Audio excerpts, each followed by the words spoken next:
Welcome to the Omnic Recap. I am D, and every Sunday we look back at what happened during the past week in Overwatch. This week, Ashe's Deadlock Challenge was kicked off on Tuesday. With this challenge, Blizzard is celebrating the release of a new Overwatch novel, Deadlock Rebels. The novel tells the story of how Ashe and McCree met and ultimately started the Deadlock Gang. We already have a Deadlock McCree skin, so it was to be expected that we would be getting an Ashe counterpart for this challenge. The skin matches Ashe's look on the novel's cover, and it looks pretty badass. Although some people were complaining about her hair. Like I've said before, we as a community have a tendency to focus on hair. Guys, it's getting weird. The issue some people have is that her hair looks pretty bland. On the cover, it is wild. It is wavy. It's all over the place. But in the game, it does kind of look like she just fell in a barrel with gel. I don't know. I'm clearly not a hair expert, all right? And while it is a valid point, it is a technical issue. Blizzard has pointed out that the current engine has its limitations, including in the way it deals with fabric and hair, because hair is kind of like fabric, right? And sure, you can model her hair to look all wavy, like Reddit user Holy Sweaters did right here.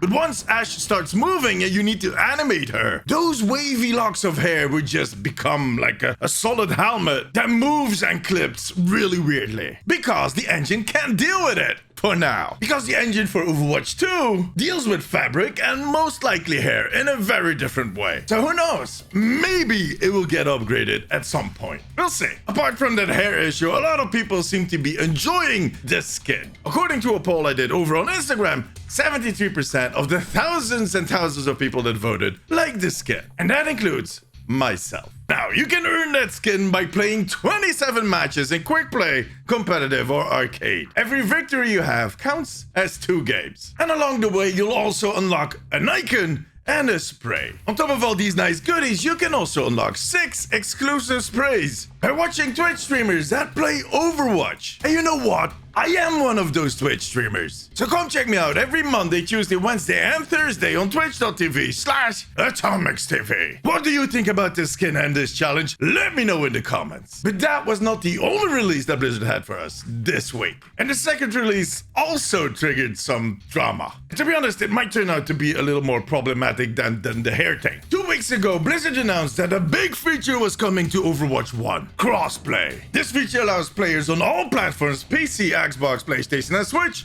to play together in the same game. The beta for crossplay was kicked off on Tuesday, like I predicted in my video last week. I've been on a roll lately with my predictions. You can call me Nostradamus.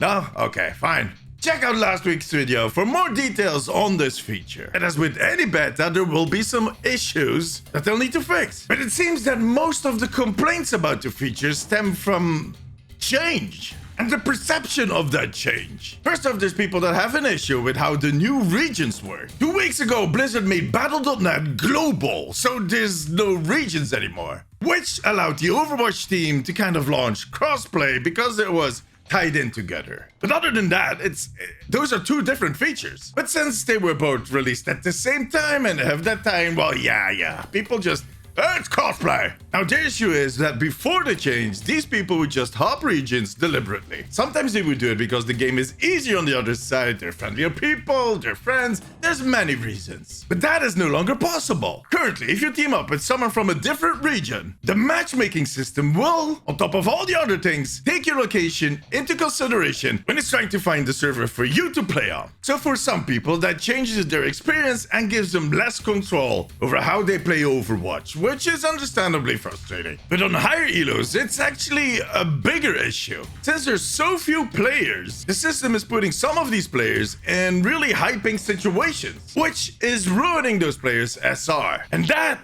is a real issue. One that Blizzard will most likely be looking into. The second thing, and this one is directly tied into crossplay, is that console players are the new scapegoat. When people lose a match, they'll often look for reasons beyond themselves. It's never your fault, man. Never. So it's either Smurfs, aimbots, DPS healers, and now console players. Or crossplay in general. Sure.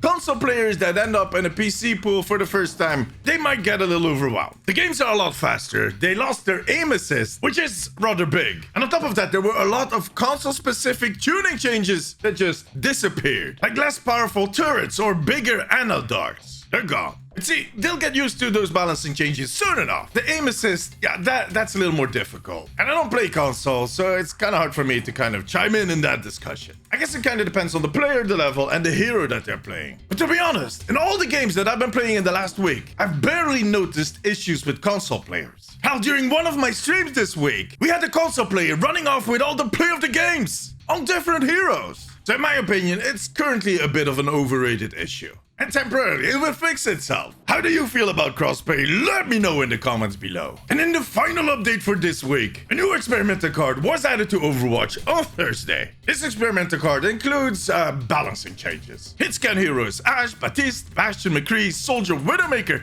and Wrecking Ball. The seeded damage at max fall-off range scaled back to 30% instead of 50%. On top of that, Widowmaker's fall-off range was increased from 60-85 to 70-100 meters. So that kind of mitigates that nerf for her. Diva was also hit with the nerf bat as the damage area for her Calm Mac ability was reduced from 3 to 2.5 meters. I guess that's less chance of getting pancaked, alright?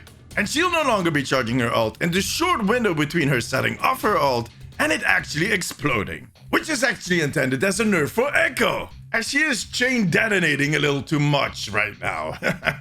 There are also some clear buffs in this card. Damage fall-off is disabled while Soldier is using Tactical Visor, and Bastion's weapon spread was reduced from 1.5 to 1.2 when he is in recon configuration.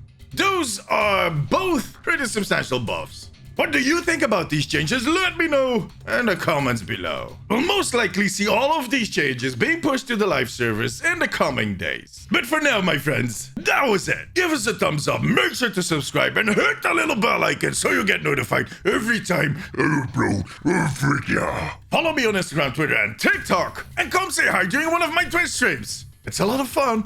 All of the links are in the description below. Thank you very much for watching. See you next week. Bye-bye.